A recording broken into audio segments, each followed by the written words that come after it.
அன்பிற்கினியவர்களே, இன்றைக்கு எனக்குள் காலையில் சுமார் 7:45 7:45 மணிக்கு ஏற்பட்ட ஸ்பார்க்கு ஜஸ்ட் பதிவு பண்ணுகின்றேன். உலகத்தில் பிறக்கக்கூடிய ஒவ்வொரு மனிதனுடைய பிறப்பின் ரகசியம் என்று நீங்கள் நினச்சி பார்த்தீங்கன்னா,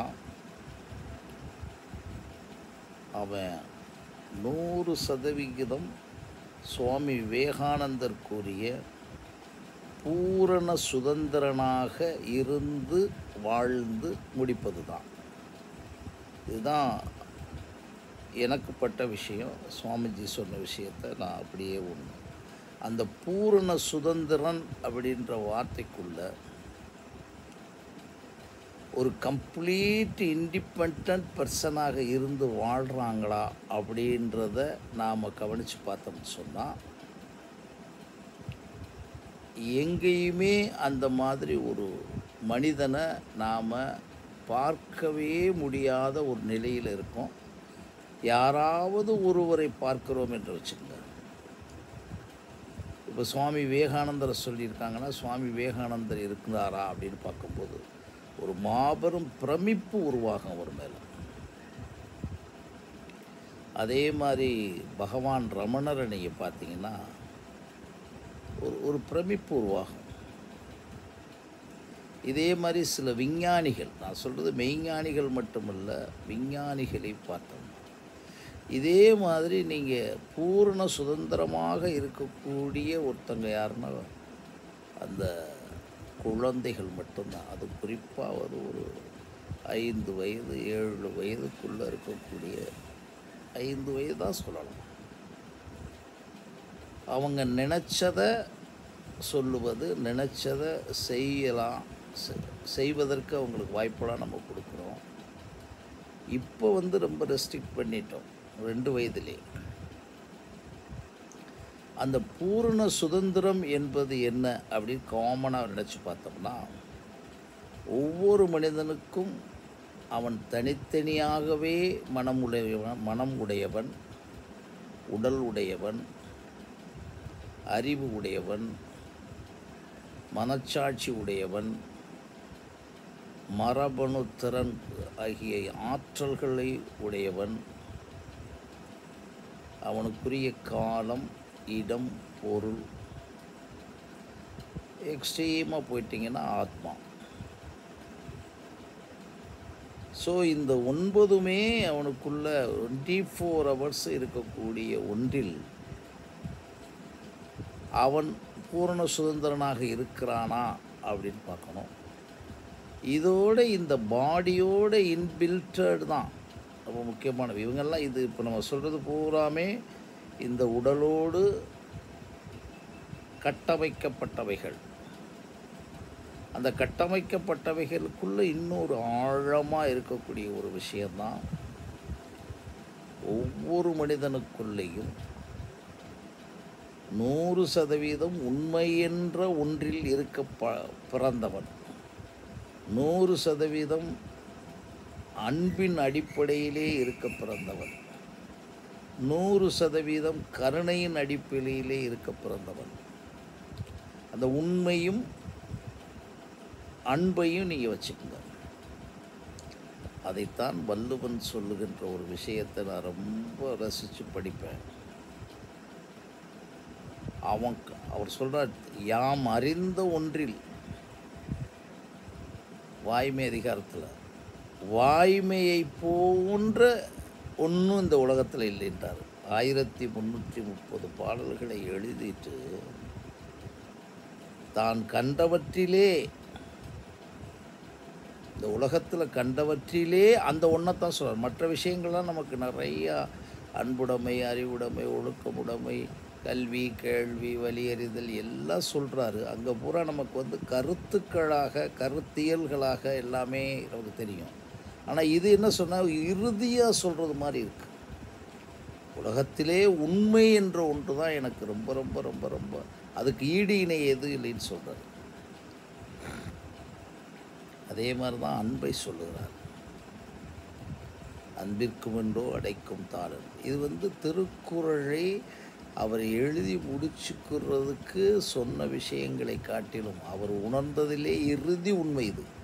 அதுக்கு காரணம் என்னன்னா, நம்ம உடம்புக்குள்ளே மனம், உடல், அறிவு, மனச்சாட்சி, மரபணுத்திறன், காலம், இடம், பொருள் எல்லாம் நாம் ஃபிசிக்கலாக அண்டர்ஸ்டாண்ட் பண்ணிடுவோம். We can physically sense it, all these components. But apart from that,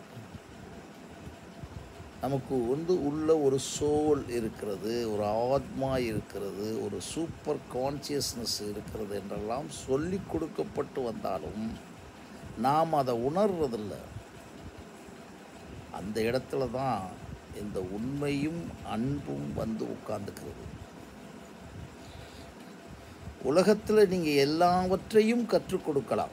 இப்போ அறிவை நீங்கள் கற்றுக்கொள்ளலாம். உங்களுடைய ஆற்றலை எவல்யூஷன் பண்ணி, எலிவேஷன் பண்ணி, என்லார்ஜ் பண்ணி, என்லைட்டன் பண்ணி, உலகம் முழுவதும் ஒரு ஓவியத்தில் இவர் தான் வேர்ல்டில் நம்பர் 1, விளையாட்டில் இவர் தான் நம்பர் 1லாம் உருவாக்கிக்கிட்டே போகலாம். அது மரபணு சார்ந்தது, டிஎன்ஏ சார்ந்தது, ஜீன்ஸ் சார்ந்தது. பட் அன்பும் உண்மையும் உங்களோட இருக்கு இல்லைங்களா, அந்த மெட்டாஃபிசிக்கல் சென்சிட்டிவிட்டி அது யாருக்கும் கொடுக்க முடியாது, வளர்க்கிற விஷயமே இல்லை. அந்த இடத்துல நீங்கள் இருந்துட்டீங்கன்னா தான், அதுக்குள்ளே இருந்து எல்லா உலகத்தில் இயங்குனீங்கன்னா தான் நீங்கள் சுவாமி சொன்ன முழுமையான சுதந்திரனாக இருக்க முடியும். அந்த எந்த இடத்துலையும் உங்களுடைய நினைப்பில், உங்களுடைய சொல்லில், உங்களுடைய செயலில், மூன்றுக்குள்ளும் இந்த அன்பும் கருணையும் பாருங்கள். அறிவோடு உங்கள் செயல் வேறு, ஆற்றலோடு உங்கள் செயல் வேறு, உங்களுடைய டைம் மேனேஜ்மெண்ட் படி காலத்தோடு உங்கள் செயல் வேறு, உங்களுடைய பொருட்களை வைத்து செயல் வேறு, உங்களுடைய மனச்சாட்சியை வைத்து செயல் வேறு, உங்களுடைய மனதை வைத்து செயல் வேறு, உங்கள் உடலை வைத்து செயல் வேறு. எல்லாம் இருந்தாலும் உங்களுடைய அணுவணுவான நினைப்பில், சொல்லில், செயலில் அன்பு என்ற ஒன்று, உண்மை ஒன்று கலக்காமல் நீங்கள் செய்தீர்களால் நீங்கள் சுதந்திரமாகவே இருக்கவே முடியாது. என்னுடைய சின்ன அனுபவத்தில் தான் சொல்லுங்கள். அந்த சுதந்திரம் என்பது என்ன, அதான் முக்கியமான. தியானத்திற்கு போனால் நாம் மெடிடேட்டிவ் ஸ்டேட்டில் இருக்குன்றாங்க, டிரான்சென்டிங் ஸ்பேஸ் அண்ட் டைம்னு சொல்கிறாங்க. எல்லாவற்றையும் மறக்கலாம் தியானத்தில் இருந்தால். அதே மாதிரி மந்திரங்களை உச்சரித்தால் நாம் மறந்துடலாம், உலகத்தை மறந்து கடவுளோட ஐக்கியமாகலாம். அதெல்லாம் சொல்லப்பட்ட விஷயம். ஆனால் ஒவ்வொரு நினைப்பிலும், ஒவ்வொரு சொல்லிலும், ஒரு செயலிலும் 100% அன்பும் கருணையும் உண்மையும் இருந்தால் அங்கே நீங்கள் 24 ஹவர்ஸும் நீங்கள் மெடிடேட்டிவ் ஸ்டேட்டில் இருக்கலாம். ஏன்னா ஒவ்வொரு நொடியிலும் நீங்கள் நினைக்காமல் இருக்க முடியாது, ஒவ்வொரு நொடியிலும் நீங்கள் செயல்படாமல் இருக்க முடியாது. கீதையில் சொல்கிறது மாதிரி ஒரு ஜனம் கூட நீங்கள் இயங்காமல் இருக்க முடியாது. அது ஒரு பெரிய டாபிக். அது எப்படி இயக்கப்படுகிறது, இயக்க வைக்கப்படுகிறது என்று போனீங்கன்னா அது இன்னொரு பெரிய டாபிக். நார்மலாகவே நீங்கள் சும்மா இருக்க முடியாது. நீங்கள் சும்மா இருக்கும்னு சொல்கிறீங்க, உடலில் இருக்கக்கூடிய ஒவ்வொரு அணுவணுவான பார்ட்ஸ் ஆஃப் த பாடியும் இயங்கிக்கிட்டு இருக்கும். சாப்பிட்ருப்பீங்க, காலையில் சாப்பிட்ருப்பீங்க, ஆனால் அது வாட்டுக்கு உள்ள வேலை பார்த்து டைஜஸ்டிஷன், ரெசிபிரேட்டரி சிஸ்டம் பூரா போயிட்டுருக்கும். மூச்சு வாங்கிக்கிட்டு இருக்கீங்க, உள்ளே போயிட்டுருக்கு. இதெல்லாம் நீங்கள் you don't feel it continuously and consciously. அவ்வளோதான். நீங்கள் when you are sensing it continuously and consciously, அப்போ ஒரு அண்டர்ஸ்டாண்டிங் வரும். how it happens என்று ஒரு வரும். how digestive system is activating, how the respiratory system is activating, how the circulatory system is activating, how the excretory system is activating. அங்கே நீங்கள் புரியலாம் இது நம்மதில்லை அப்படின்னு. சிவசூத்திரத்தில் அழகாக ஓஷோ ஒரு இடத்துல நல்லா விளக்கிறத நம்ம உணரணும். அதை கேட்கும்போது தான் எனக்கு ரொம்ப இந்த சிந்தனை நம்ம கொஞ்சம் பதிஞ்சுக்கலாம்னு நினச்சேன். நீங்கள் ஏதாச்சும் பாருங்கள், இப்போ நான் உங்களை வெளியே வர சொல்லலை. எதிலிருந்து கம்ப்ளீட் இந்த உலகியலை விட்டுருங்க, கம்ப்ளீட் இந்த வாழ்வியல்லேருந்து நீங்கள் ரொம்ப சாமியார் ஆயிருங்க. அதெல்லாம் I don't say anything about it. I want to say it whenever you are here. இவங்க நிறையா சொல்கிறாங்க, என்ன நிறையா சொல்லி இது வரைக்கும் ஒன்றும் மாறலை, ஏதோ கொஞ்சம் தான். இப்போ இந்தியாவில் எடுத்துக்கிட்டிங்கன்னா 140 கோடி மக்களில் எத்தனை லட்சம் என்ன கிடையவே கிடையாது, எத்தனை ஆயிரங்கள் என்ன கிடையவே கிடையாது, எத்தனை 100 என்ன கிடையவே கிடையாது. எண்ணிக்கையே விரல் விட்டு எண்ணக்கூடிய உண்மையான சுதந்திரம் கொண்ட 100% சுதந்திரமாக ஒவ்வொரு நொடியும் வாழ்ந்து கொண்டு, மக்களோடு வாழ்ந்து கொண்டு, இயற்கையோடு வாழ்ந்து கொண்டிருக்க மனிதன் இருக்காது. சில பேர் தப்பாக சுதந்திரமாக இருக்குன்னு சொல்கிறாங்க. அவங்களுடைய சுகங்களுக்கு அவங்களா இருக்கிறதெல்லாம் சுகம்டுவாங்க. அப்படி கிடையாது. இந்த உடல் ஒன்றுமே செய்யாத ஒரு உடல் இது. உங்களுக்கு எந்த தொந்தரவும் செய்யாத ஒரு உடல் இது. அன்லஸ் அன்டில் ஏதாவது இந்த உடலுக்குள் பாரம்பரியமாக ஏதாவது வியாதிகள் இருந்தால்தான்.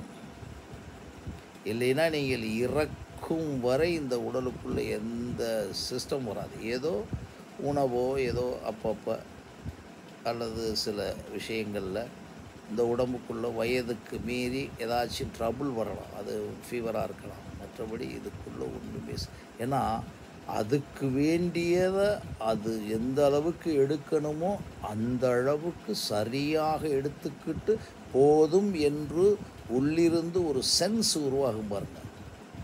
பசி எப்படி ஏற்படுகிறதோ, வலி எப்படி ஏற்படுகிறதோ, பாசம் எப்படி ஏற்படுகிறதோ, காமம் எப்படி ஏற்படுகிறதோ, அது மாதிரி இந்த உடம்புக்கு வேண்டிய அனைத்தையும் அது கரெக்டாக கேட்கும். அதே மாதிரி இந்த உடம்புக்கு என்ன நீங்கள் செய்யணும்னு ஒரு 2 days அதுக்கு ஒரு டிஸ்லொக்கேட் ஆகிட்டு கொடுத்துட்டா ஆட்டோமேட்டிக்காக அது பண்ணிடும். அதுக்கு தான் வெயிட் பண்ணாமல் நம்ம எல்லாம் செய்வோம், அங்கே நம்ம மாட்டிக்கிடுவோம். நான் எதுக்கு இதெல்லாம் சொல்ல வர்றேன்னா, இந்த உலகத்தில் இருக்க எல்லாமே கொடுக்கப்பட்டு வச்சு, இறைவன் கொடுக்குறார், இறைவன்கிட்ட வாங்க போகிறோம், இறைவன்கிட்ட கேட்டுக்கிட்டு இருக்கு. இந்த கான்செப்டே பூராமே பொய் தான், மாயை தான். ஓகே, பட் ஒரு விஷயம் உண்டு. என்ன விஷயம் உண்டு என்றால், நீங்கள் 24 hours சுதந்திரமாக வாழ்ந்து நீங்கள் எதற்காக இங்கே வந்தீர்களோ, அது வந்தீர்களோன்னு சொன்னோடனே இறைவனா அப்படி இப்படின்னு நீங்கள் ஏதாச்சும் மிதிச்சு போயிடாதீங்க. உங்களுக்குள்ளே மரபணு என்ற ஒன்று ஆயிரக்கணக்கான டிஎன்ஏக்களோடு ஆயிரக்கணக்கான ஆற்றல்களோடு பெற்று வந்ததில் எந்த ஆற்றல் நமக்கு முக்கியமாக மிக மிக மிக ஆழமாக அழுத்தமாக நம்மை தூண்டுகிறதோ அதில் மட்டும் வாழ்ந்து. உதாரணத்துக்கு சொல்லலாம், இளையராஜா இசையில் மட்டும் வாழ்கிறது. அப்படி ஏன் இளையராஜாவை சொல்கிறோம்னா, இந்த ஒரு விஷயம். அப்புறம் அதற்கு பிறகு அவருடைய பர்சனல் போக்குவரத்துக்கும் நம்ம வரலை. இன்று வரை அதை தவிர வாழ்கிறதில்ல. அதுக்கு நிறையா விளக்கங்கள் தர்றாரு. அது அவருடைய பர்சனல், நேரடியாக தெரிகிறதுக்காக ஈஸியாக சொல்கிறேன். அவரோடு இருக்கிறவங்க லட்சக்கணக்கான பேர் இசையமைக்க வந்தாலும் அவருடைய இசைக்குள்ளே அவர் வாழ்ந்துக்கிட்டே இருக்கார். அவர் படங்களுக்கு நிறையா அடிக்கிறாரு, படங்களுக்கு அதெல்லாம் விட்டுருங்க, இசைக்குள்ளே போய்கிட்டே இருக்கார். இப்போ 4000 திவ்ய பிரபந்தமா அதை ஒன்று ஆரம்பிச்சிட்டாரு, சிம்போனி. அப்போ அவருக்கு ஸ்டில் லைஃப் வரைக்கும் அதுக்குள்ளே இருக்குது. இதுக்கு என்னன்னா, அவருக்கு தெரிஞ்சுக்கிற, அவர் சுதந்திரமாக இருப்பதை அவர் கற்றுக்கொண்டு பெற்றாரோ அல்லது கற்றுக்கிறாமல் பெற்றாரோ அவருக்குள்ளே இருக்குது. இன்னொரு விஷயம் தெரிஞ்சுக்கங்க, யாருக்கும் இந்த உண்மையான சுதந்திரத்தை பெறக்கூடிய ஞானம் என்ற ஒன்றை யாரும் யாருக்கும் கற்றுக் கொடுக்கவே முடியாது. எப்போ அந்த மனிதன் தன்னுடைய மனதையும் அவனாக இருக்க தொடங்கி பழகி குறைந்தது சொல்ல 7 ஆண்டுகள் அதிலிருந்து வரக்கூடாது. இவங்க சும்மா சொல்கிறது 10 நாள் 1 மாதம். அவனாக இருப்பதில் குறைந்தது 7 ஆண்டு, இன்னும் கொஞ்சம் வேகமாக செஞ்சால் 5 ஆண்டு 3 ஆண்டுகளில் பெற்ற பிறகு அதை தொடர்ந்து தக்க வைத்தால்தான் அவனாக இருக்க முடியும். நான் மினிஸ்டராக இருக்கேன், நான் பெரிய விஞ்ஞானி, அதெல்லாம் அவனாக இருப்பதல்ல. உங்களுடைய மனம், உடல், அறிவு, மனச்சாட்சி, மரபணுத்திறன், ஆற்றல் எல்லாம், காலம், இடம், பொருள்லாம் ஒவ்வொரு நொடியும் உங்களுக்கு இருக்கிறதுல ஒவ்வொரு நொடியும் மாறிக்கொண்டும் மாற்றப்பட்டு கொண்டு இருக்கும். அந்த அவனாக இருத்தல் மிக முக்கியமான விஷயம். நீ நேர்மறையாக, வெரி இம்பார்ட்டன்ட். பாரதியார் ஏழையாக இருந்து செத்தார், அவரை மறக்கவே முடியலை. விவேகானந்தருக்கு எந்த சொத்தும் கிடையாது, மறக்கவே முடியலை. நேர்மறையாக நீங்கள் சாப்பிட்டீர்களா, நேர்மறையாக உணர்ந்தீர்களா, நேர்மறையாக சம்பாதித்தீர்களா, நேர்மறையாக வாழ்ந்தீர்களா என்பது உங்களை மட்டும்தான் இருக்குது. அந்த இதை செஞ்சுட்டீங்கன்னா தான், எதில், உங்களுடைய மனம் அந்த நேர்மறைக்குள்ளேயே உண்மையும் அன்போடு நீ இயங்கினியா, 7 ஆண்டுகள் இயங்கினியான்னு பாருங்கள். அங்கே நீ சுதந்திரத்தை அடைவாய். அந்த சுதந்திரத்தை தான் நான் சொல்ல வரேன். ஸோ நாம் படித்தது ஏதோ சொல்லி கொடுத்ததெல்லாம் ஃபாலோ பண்ணுறதுன்னா அது ஒரு ஜஸ்ட்டு ஒரு இன்ஃபர்மேஷன். பட்டு முழுமையான சுதந்திரமாக இருப்பதற்கு இந்த மனம், உடல், அறிவு, மனச்சாட்சி, மரபணுத்திறன், காலம், இடம், பொருளில் ஒவ்வொரு நிமிடமும் ஒவ்வொரு வினாடியும் நமக்கு ஈகோ வந்துடும், ஃபால்ஸ் ஈகோ வந்துடும், நான் தான் அப்படின்னு வந்துடும். இதை அப்படியே அரைச்சிடணும், அப்படி கழிச்சிடணும்.